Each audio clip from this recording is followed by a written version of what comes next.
वालेकुम स्टूडेंट्स। तो स्टूडेंट, आज की इस वीडियो में हम डिस्कस करने जा रहे हैं कि हमने अपनी ऐसे की आउटलाइन कैसे लिखनी है। कितने स्टेप्स होते हैं आउटलाइन लिखने के, और बिल्कुल सिंपल मेथड से हम स्टार्ट करेंगे और बहुत एडवांस लेवल पे जाएंगे कि पेपर के अंदर हमने कैसे लिखनी है। मैंने आपको स्टार्ट कैसे करवाने के, सिंपल वे से कैसे लेके चलना है। तो आइए करते हैं अपनी वीडियो को स्टार्ट और देखते हैं कि हमने आउटलाइन कैसे लिखनी है।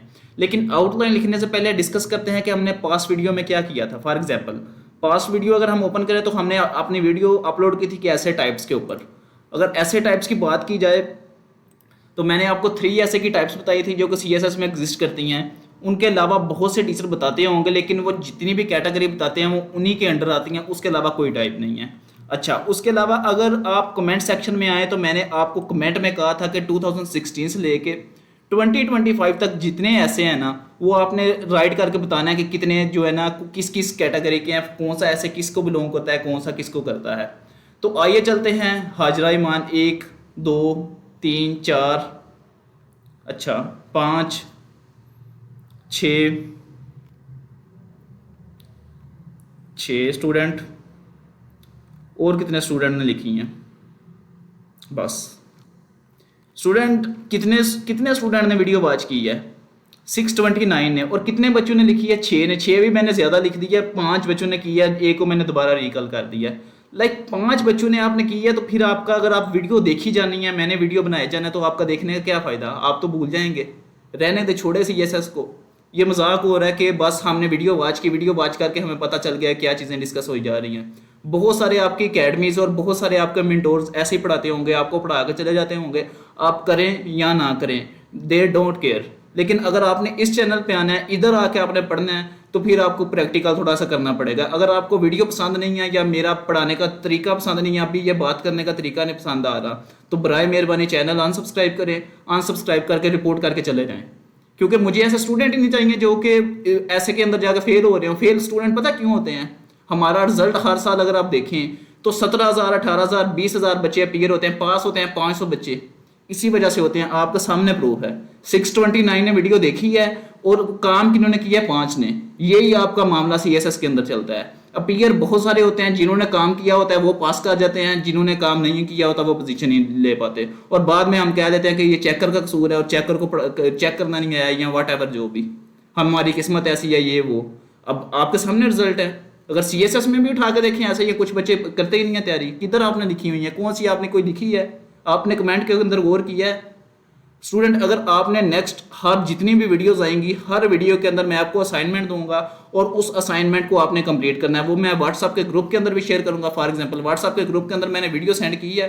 वीडियो कितने 26 रिएक्शन आए हैं। 26 रिएक्शन इस वीडियो रिसर्च बेस्ड राइटिंग के आए हैं। अच्छा, उसके अलावा ये वाली वीडियो नहीं शेयर हुई, ठीक है। अच्छा, अब मैं सारी वीडियो सारी चीज़ें शेयर किए जा रहा हूँ उधर, लेकिन मुझे रिजल्ट क्या निकलता है? कोई भी नहीं।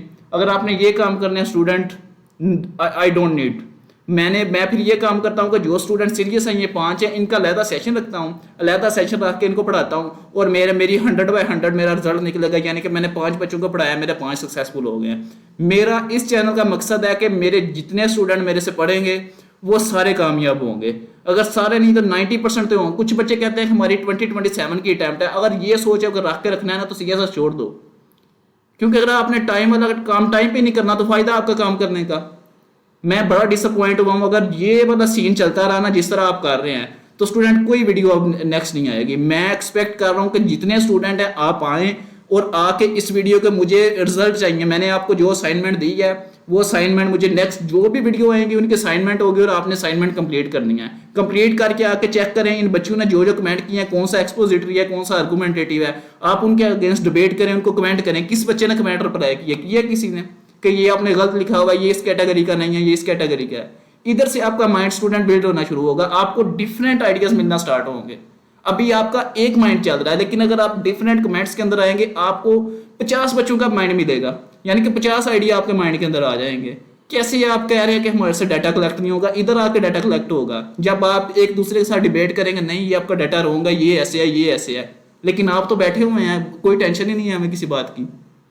आए अब अपना लेक्चर स्टार्ट करते हैं और देखते हैं कि चीज़ों को कैसे लेके चलते हैं। अगर हम अपनी आउटलाइन की बात करें तो आउटलाइन के स्टूडेंट 7 स्टेप होते हैं, बिल्कुल इजी स्टेप में। फॉर एग्जांपल, सबसे पहला ये हमारा causes and consequences of economic crisis in Pakistan. ये हमने ले लिया जी अपना ऐसे का टॉपिक। अब ये टॉपिक जो आपने ले लेना है ना, पिक किया कोई भी टॉपिक, 10 टॉपिक आएंगे आपको, 10 में से आपने एक पिक करना है। जो पिक कर लिया स्टूडेंट, काजिज की भी उतनी वैल्यू है, एंड की भी उतनी वैल्यू है, कौन सी, जितने वर्ड्स हैं इन सबको इक्वल वैल्यू देनी है। ये नहीं कि काजिज मुझे आती है, अच्छा काजिज का पूछ रहा है वो स्टूडेंट, उसने आगे एंड और भी कहा हुआ है, कॉन्सिक्वेंसेस भी कहा हुआ है, उसने साथ ऑफ इकोनॉमिक भी कहा हुआ है, साथ क्राइसिस भी कहा हुआ है। बहुत सारे स्टूडेंट इस वजह से फेल हो जाते हैं कि वो ऐसे का एक पार्ट देख लेते हैं, दूसरे पार्ट को देखते ही नहीं है। तो स्टूडेंट हर जो भी आपका ऐसे का टॉपिक होगा कंप्लीट आपने उसके ऊपर फोकस करना है। अच्छा, सबसे पहले जब आपने इसको इजी एक एक वर्ड को एनालाइज किया, अंडरस्टैंड किया, अच्छा ये बात करने की कोशिश कर रहा है, फिर आपने आ जाना है फर्स्ट अंडरस्टैंड द ऐसे टॉपिक प्रॉपरली। अंडरस्टैंड कर लिया, ये हमारी एग्जांपल है, वो भी अंडरस्टैंड। अब जो टॉपिक में पूछ रहा है उसको डिवाइड करें। स्टूडेंट ऐसे के 3 टाइप्स मैंने पढ़ाई थी और हर की आउटलाइन लिखने का अलग मेथड है। इसमें आपको सिर्फ आउटलाइन का मेथड बताऊंगा कि आउटलाइन कैसे हम लिखते हैं। नेक्स्ट वीडियोस में जितने ऐसे की टाइप्स हैं, हर टाइप की ऐसे की आउटलाइन किस तरह लिखी जाती है वो बताऊंगा। अब इसकी फॉर एग्जांपल एक सिंपल हम अंडरस्टैंड करते हैं कि आउटलाइन कैसे लिखते हैं, कैसे हमने लिखनी है। Causes of economic crisis, economic की क्राइसिस की काज क्या बनी थी, कॉन्सिक्वेंसेस ऑफ इकोनॉमिक क्राइसिस उसी ने पूछा है, काजेस भी उसने पूछी है, कॉन्सिक्वेंसेस भी पूछा है, और solution to reform to fix it. अब जो जो उसने पूछा है और जो उसका सोल्यूशन है हमने कंप्लीट इसके अंदर प्रोवाइड कर देना। थ्री हमारी मेन हेडिंग बन गई है इसके अंदर। आइए चलते हैं आगे क्या करना है।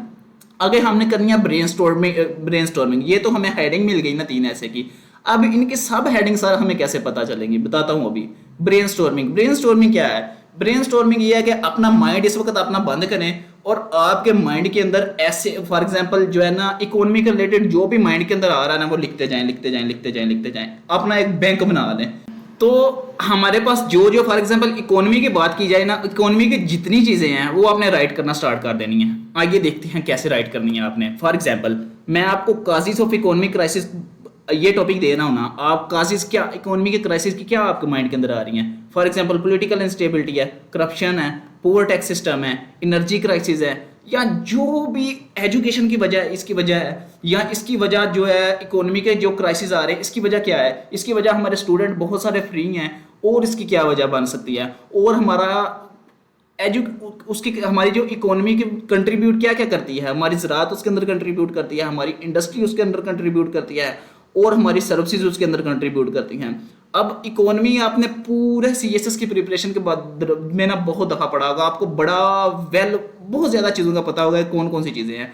एक भी चीज़ पॉलिटिकल लिख लें, एजुकेशन लिख लें, उसके बाद टैक्स सिस्टम लिख लें, लो एक्सपोर्ट्स लिख दें, करप्शन लिख दें, एनर्जी क्राइसिस लिख दें। इसी तरह जो माइंड के अंदर आ रहा है अभी लिखते जाएं। अभी आपने ये नहीं सोचना कि ये ठीक लिख रहा हूँ या नहीं, इकोनॉमी के रिलेटेड जो माइंड के अंदर आ रहा है लिखते जाएं। 25, 30, 50, 60, 40 जितने आइडियाज़ आते हैं वो एक दफ़ा लिख लें। मे भी आपने राइट लिखे हैं या रॉन्ग लिखे हैं, डोंट केयर, बस लिखें। उसके बाद हमने करनी है माइंड मैपिंग। माइंड मैपिंग का क्या जो है ना पर्पज़ है, हमने उसमें से क्या करना है? माइंड मैपिंग में स्टूडेंट आपने क्या करना है? अब आपने जो आइडियाज़ ब्रेनस्टॉर्म किए थे, जो शीट के ऊपर लिखे थे, मैंने आपको कहा था 50 लिखें, 60 लिखें, गलत लिखें, राइट लिखें, बस लिखें। लिख के आपको पता चल गया है कि कौन से इनमें से इंपॉर्टेंट है, कौन से रेलिवेंट है। वो जो आपने 50 आइडियाज़ लिखे ना वो सामने लाए। अच्छा ये 50 मैंने लिखे हुए हैं, उनमें से जो इंपॉर्टेंट लग रहे हैं ना वो सिर्फ लिखने शुरू कर दें। वो अलग एक और पेज लिखें, ऊपर heading they consequences of economic crisis, वो दे के नीचे जितने भी आइडियाज़ रेलिवेंट है 5 निकलते हैं। वो जो 50 आपने आइडिया लिखे थे इनमें से 5 निकलें, 7 निकलें, 8 लिख लें, जितने भी निकलते हैं लिख के राइट कर लें। अच्छा राइट कर लिए, उसके बाद अगला स्टेप क्या करना है? अगला स्टेप दूसरी हेडिंग उठाएं, दूसरी हेडिंग के रिलेटेड कौन कौन सी चीज़ें थी वो इस तरह राइट कर लें। तीसरी हेडिंग उठाएं, उसके रिलेटेड जो चीज़ें थी वो राइट कर लें। इस तरह जब आपका पहले एक दफ़ा माइंड चलेगा उसके अंदर जो माइंड के अंदर है वो लिख लें। दूसरे गो में आप जाएंगे, अब देखें कौन कौन सी चीज़ें इंपॉर्टेंट हैं वो उसके रिलेटेड लिख लें। उसके बाद आपके पास एक ना जो आउटलाइन बन गई है। अब आपने क्या करना है? अब आपने एक रफ आउटलाइन बनानी है। रफ आउटलाइन स्टूडेंट कैसे, ये चौथा स्टेप है, ये आपने कैसे करनी है? राइट योर हेडिंग एंड सब हेडिंग क्विकली इन ऑर्डर। जो आपने हेडिंग आपने लिखी थी 3 हेडिंग है और जो सब हेडिंग आपने फाइंड की हैं, एक रफ सा आउटलाइन बना के उसके अंदर लिख लें। हमारी पहली जो हेडिंग है इंट्रोडक्शन की होगी। इंट्रोडक्शन अभी फार ना सिर्फ हेडिंग दे के छोड़ दें। पहली हमारी इंट्रोडक्शन की हेडिंग बनी है, उसमें से सर कौन कौन सी चीज़ें आएंगी मैं जब इंट्रोडक्शन बताऊंगा ना पढ़ाऊंगा उस वक्त आपने लिखना है फार नाउ इंट्रोडक्शन की हेडिंग दे के छोड़ दें। सेकंड हेडिंग आएगी हमारी काजेस ऑफ इकोनॉमिक क्राइसिस। अच्छा, काजेज के अंदर कौन कौन से काजेज हैं? फॉर एग्जांपल पॉलिटिकल इंस्टेबिलिटी आपको बड़ी जो है ना अच्छी लगी थी, आपने लिख दी थी। आपको करप्शन बहुत अच्छी लगी थी, आपने लिख ली। पुअर टैक्स सिस्टम आपको अच्छा लगा, आपने वो लिख लिया। कॉन्सिक्वेंसेज में आ जाए, उसमें आपको कौन कौन सी चीज़ें अच्छी लगी थी? अच्छा, इन्फ्लेशन बिल्कुल रेलिवेंट थी और अच्छी है, बिल्कुल बिल्कुल फिट हो रही है, परफेक्ट आ रही है, लिख दें। अनएम्प्लॉयमेंट परफेक्ट इसके अंदर फिट होगी, लिख दें। सोल्यूशन कौन से हैं? टैक्स की रिफॉर्म कर दें, इंडस्ट्रियल ग्रोथ कर दें, और जितने भी आइडियाज़ आपने वो अपनी कॉपी के अंदर एक बैंक आपने बनाया था ना जिसके अंदर आपने सारी चीज़ें लिखी थी, उधर से देखते जाएं इधर लिखते जाएं, उधर से देखते जाएं इधर लिखते जाएं। ये सबसे इजी मेथड होता है, चीज़ों को रिकॉल करके रख लो एक दफ़ा, उसके बाद जो जो काम की चीज़ें हैं वो उस जगह जाकर लिखना शुरू कर दो। अच्छा, उसके अलावा थीसिस स्टेटमेंट अभी हमने नहीं पढ़ी, सिर्फ हेडिंग दे के छोड़ दें। जब हम ये स्टेप पढ़ेंगे तब आपको बताऊंगा थीसिस स्टेटमेंट। अभी स्टार्ट की ना आपने कन्फ्यूज हो जाना है, आपको आउटलाइन की भी समझ नहीं आनी। चीज़ों को मैंने इजी इसलिए रखा हुआ है, जो इंपॉर्टेंट है ना इजी वे से लेके चल रहा हूँ। जिनका लिंक पहले बनता है वो लिंक पहले करवाऊंगा, जो बाद में आने वाली चीज़ है वो बाद में करवाऊंगा। अच्छा, ये अभी के लिए छोड़ दें। Logical sequencing. अब लॉजिकल सीक्वेंस क्या मतलब है? आपने वो जो हेडिंग और सब हेडिंग लिखी थी वो आपने बिल्कुल कोहेरेंस के साथ लिखी थी, वो एक दूसरे के साथ मैच भी हो रही हैं। यहाँ जो एफपीएससी ने वो 10-15 नंबर कोहेरेंस कोहेजन के रखे हुए थे, वो इधर फिट हो रहे हैं स्टूडेंट या नहीं हो रहे? उनको फॉलो करके ये हमने लॉजिकल सीक्वेंस करनी है। ये भी आगे वाला स्टेप है, मैं आपको बताऊंगा कि आपने कोहेरेंस कैसे करनी है, कोहेजन कैसे करनी है। फॉर नो ये लेक्चर हमारा सिर्फ उसके ऊपर आउटलाइन के ऊपर है, उसी के ऊपर हम रहते हैं। आगे वाले लेक्चर में हम कवर करेंगे कि ये हमें सीक्वेंस कैसे बनानी है, कौन से पॉइंट हमने पहले नंबर पे लिखने हैं, कौन सा दूसरे पे होना है, कौन सा तीसरे पे होना है, और जो ये पॉइंट देखे हैं उनका आपस में लिंक कैसे होना है, वो कौन सी ट्रिक है, कौन सा फार्मूला है जिससे हम ये इंप्लीमेंट करेंगे। बहुत ईजी मेथड है स्टूडेंट, वो आप लर्न कर लेंगे, मेरे ऊपर छोड़ दें बस। और जो मैं असाइनमेंट दे रहा हूँ सिर्फ उसको फॉलो कर दें, अगर ये कोर्स आप कंटिन्यू करवाना चाहते हैं। अगर कोर्स नहीं कंटिन्यू करवाना चाहते फिर मे भी हो सकता है कि ये जो है ना आपकी कोई वीडियो ना आए। अच्छा, राइटिंग द फाइनल आउटलाइन। अब फॉर एग्जांपल हमारी फाइनल आउटलाइन की लुक, एग्जांपल फॉर एग्जांपल मैं बोल रहा हूँ सिंपल आउटलाइन। ये कोई मैं ऐसे की आउटलाइन उठा के नहीं बता रहा कि आपने सीएसएस के अंदर जाके ऐसे लिखना है। सीएसएस के अंदर जो लिखनी है वो एंड वाले लेक्चर में पता चलेगा कि एंड वाले लेक्चर में हमने कैसे लिखनी है। अभी सिंपल आपके अंडरस्टैंडिंग के लिए आपने कैसे लर्न करना है। पहली आपकी लाइन इंट्रोडक्शन की हो जाएगी, दूसरी काजेज के अंदर कौन कौन सी हैं, कॉन्सिक्वेंसेज आपके कौन कौन से थे, सोल्यूशन आपने कौन कौन से दिए हैं, और एंड पे कंक्लूजन। फॉर एग्जांपल अभी आपने ये जो 3 चीज़ें जो मैं असाइनमेंट दे रहा हूँ उसके ऊपर जाते हैं कि आपने कैसे करना है। टॉपिक स्टूडेंट आपका यही है, causes and consequences of economic crisis in Pakistan, यही आपने करना है। ऑब्जेक्टिव्स इसके अंदर अब जो जो मैंने आपको मेथड बताया, सबसे पहले आपने ऐसे की टॉपिक की सेगमेंटेशन करनी है, एक एक वर्ड के ऊपर फोकस करना है, 2-2 मिनट लगाएं, 5-5 मिनट लगाएं, उसके ये इसका मीनिंग है ना, इसको गूगल करें, इंग्लिश टू उर्दू मीनिंग जाकर कन्वर्ट करें, इसका मीनिंग क्या है। एक एक चीज़ के ऊपर फोकस करें कि ये मांग क्या रहा है। जब आपको पता चल गया अच्छा ये चीज़ डिमांड कर रहा है, उसके बाद आए अपनी आउटलाइन लिखने पे। आउटलाइन कैसे लिखनी है? फॉर एग्जाम्पल वही जो स्टेप मैंने आपको बताए थे कि हमने वो अंडरस्टैंड कर लिया, उसके अलावा कौन कौन से स्टेप को लेके हमने आउटलाइन लिखनी है, उसी तरह लिखनी है आपने आउटलाइन। और आपने कितने पॉइंट, मैंने तो ऊपर ये 3 पॉइंट लिखे हैं, अगर मैं आपको सारे पॉइंट बताता ना अभी, आपने वही सारे उठाने थे, उठा के चिपका देने थे। लेकिन आपने अब करनी है एफर्ट खुद, वो उसके 10 जो शार्ट मैंने 3 लिखे हैं ना, आपने 10-10 पॉइंट लिखने हैं हर आइडिया के ऊपर, 10-10। पहले तो अपना इकोनॉमी के रिलेटेड पढ़ें, उसके बाद एक टॉपिक पेपर उठाएं, उसके ऊपर जो इकोनॉमी के रिलेटेड 1-1, 2-2, 2-3, 3-4 वर्ड, जो वर्ड जेन में आते हैं ना वो लिखते जाएं। लिख के बाद में 10-10 आइडियाज़ आपने लिखने हैं। उसका फॉर्मेट मैंने बना कर रख दिया है, और फॉर्मेट आपने जो है गूगल से स्टूडेंट आपने कॉपी नहीं करने का, डायरेक्ट आप चैट जीपीटी उठाएं, उधर से कॉपी करके इधर पेस्ट कर दें। उसका मुझे क्या फ़ायदा होगा? आप धोखा अपने आप को दे रहे हैं, मुझे नहीं दे रहे। या आप स्टूडेंट को इंप्रेस करने के लिए कि मुझे बहुत ज़्यादा आता है, लेकिन ये चीज़ आपको सीएसएस में मार देगी। आप ये कर सकते हैं स्टेप, बहुत सारे स्टूडेंट करेंगे, चैट जीपीटी से उठाएंगे, इधर फेंक देंगे, बच्चे देख के कहेंगे ओ हो ये तो बड़ा ही जो है ना इंटेलिजेंट है, हम बहुत ज़्यादा नालायक हैं, हमें तो कुछ भी नहीं आता। आपकी सारी रॉन्ग हो, नो इशू, लेकिन जो करना है वो अपना स्टूडेंट आपने करना है। असाइनमेंट का फॉर्मेट मैंने बता दिया है, ये देखिए मैंने 10 पॉइंट्स भी आपको बुलेट बना कर बता दिए हैं। हर पॉइंट्स की आपने कैसे कितनी कितनी बुलेट, 10 कौन कौन से पॉइंट उठाने हैं, वो पॉइंट उठाएं, अपना ये लिखें इन सब को।